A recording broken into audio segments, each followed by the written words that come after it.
Well, a hearty shalom to you, Jeffrey Seif here, and glad you're there. It's wonderful to sit down with you and take a look at the book. We are this year walking through the Acts of the Apostles, so-called. I don't know if I'll get through it all in a year, to tell you the truth. So much good stuff. And I was glad to work through the Torah portions with you. That is so very foundational.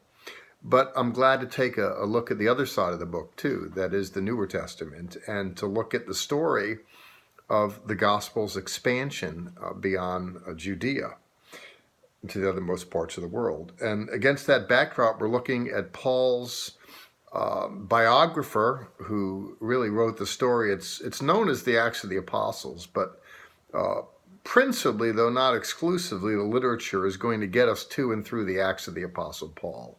He's really introduced into the narrative as the one who's the principal harbinger to take the story global, take it out, if you will. Well, we'll get to his appointment later. We're looking at a new one now in chapter 1, verses 12 through the end of the chapter, verse 26. I have to squint when I look at it. You know, I'm really glad that the larger print edition of the Tree of Life version is coming out. It's great for old folk like me.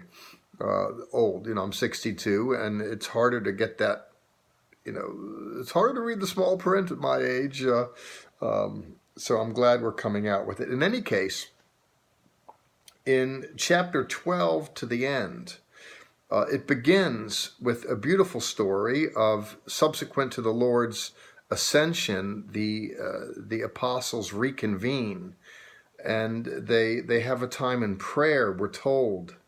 In verse 16, with one mind they continued together in prayer. Of course, these days are amazing by anyone's estimation. Certainly, if you think of the drama and the trauma of Yeshua's his crucifixion, their disappointing response to it, his resurrection, his roping them back in, his spending time with them, his personally tutoring them. There must have been a lot of awe and wonder here, and now he just kind of floats away and commissions them to wait in Jerusalem, and they are going to receive the gift of the Holy Spirit, and they're praying, waiting for this breakthrough. We're told they continued together in prayer, along with the women and Miriam, Yeshua's mother, and his brothers. Looks like his family members now are a little more friendly. Mary was always there. His brothers vacillated their enthusiasms for what he was all about. But after all this, it looks like the brothers are on board. Sometimes you got to be a little patient, with the family. They pray together, and Peter then steps up.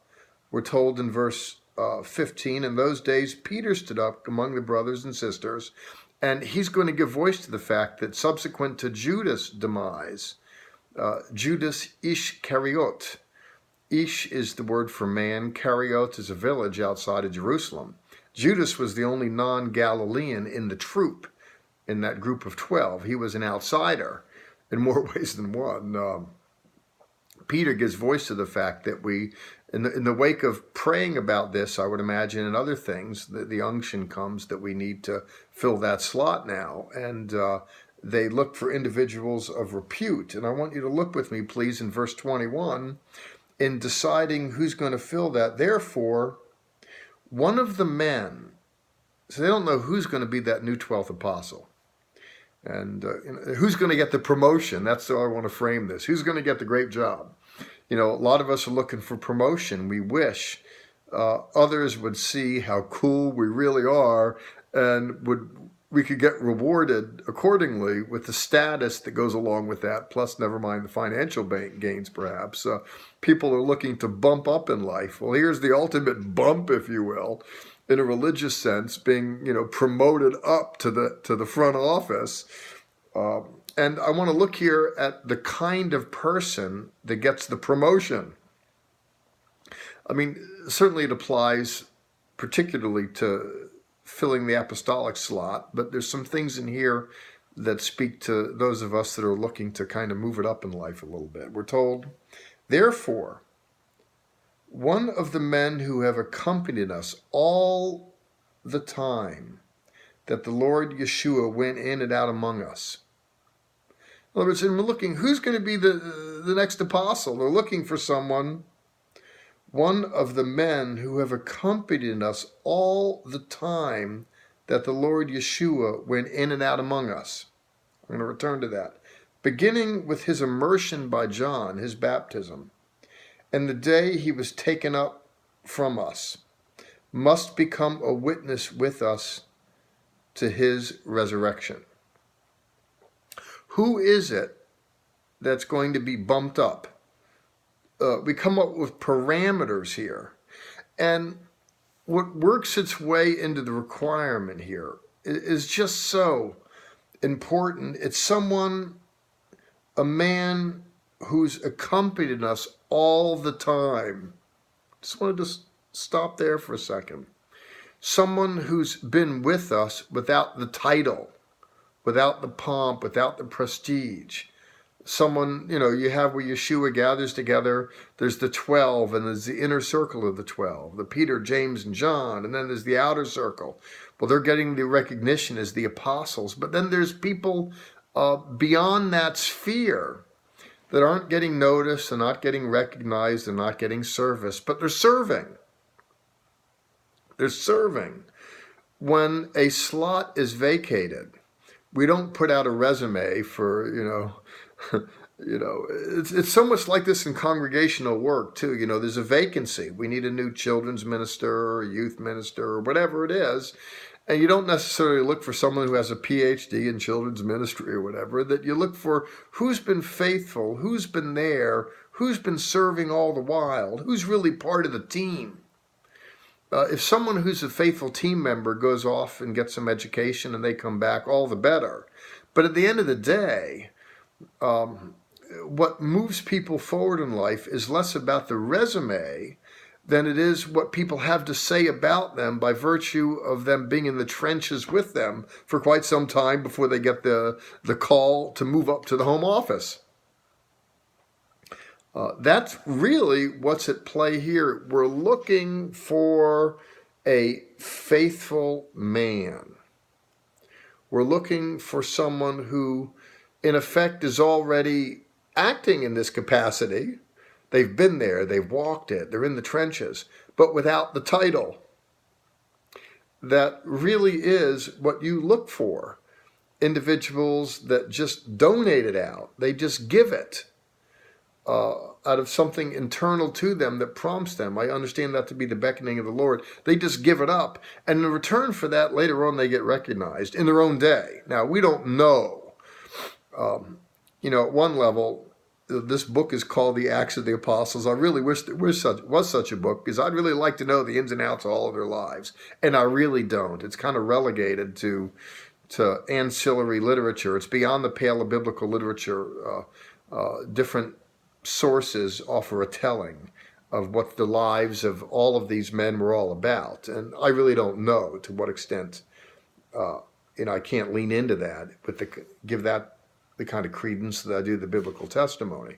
I wish I really could get a window into what they were all about. We really know very little. We know very little about the life of Jesus at the end of the day. He's just out and about for a short period of time, and you can read through his writings reasonably quickly. I mean, it's just a rough sketch. John says, were all the things he said and did to be written down, the world itself couldn't contain the books. I mean, that's his way of saying there's a lot of stuff. This is just some of it. When we're looking at these who followed Yeshua, who advocated for him subsequent to his death, burial, and resurrection, we just get a really brief sketch. I wish I knew what their lives were all about. But one thing I do know from the literature is, if you look at the text, there's a premium placed on faithful, serving men and women before they ever get the call up to something special. And I want you to take that to heart. I found it to be true in my own life and circumstances. Honestly, I have, and this comes from 62 years of living and walking with the Lord and serving in various venues, as I have. Both secular and religious. I found that by serving, that by donated, that by giving to something, steadily and faithfully, you wind up endearing yourself to the people that make major decisions about things. And usually that bodes well for the individual who's the giver. And I want you to take that with you as you make your journey through life, because it is so very true. Well, we're told that these parameters are established and a few men are put forth, and then we're looking for the Lord to somehow verify who it is that's going to be the one specifically. And we get that in verse 26. And Matthias then was added to the 11 emissaries, and we rounded off to the number 12. Well, speaking of numbers, I've just given a little walkthrough in brief for the first chapter in 2 sections, and we'll carry on same time, same station next week as we consider issues in the book Acts, and as we particularly take note of how it was, in fact, that the gospel expanded beyond Israel's borders.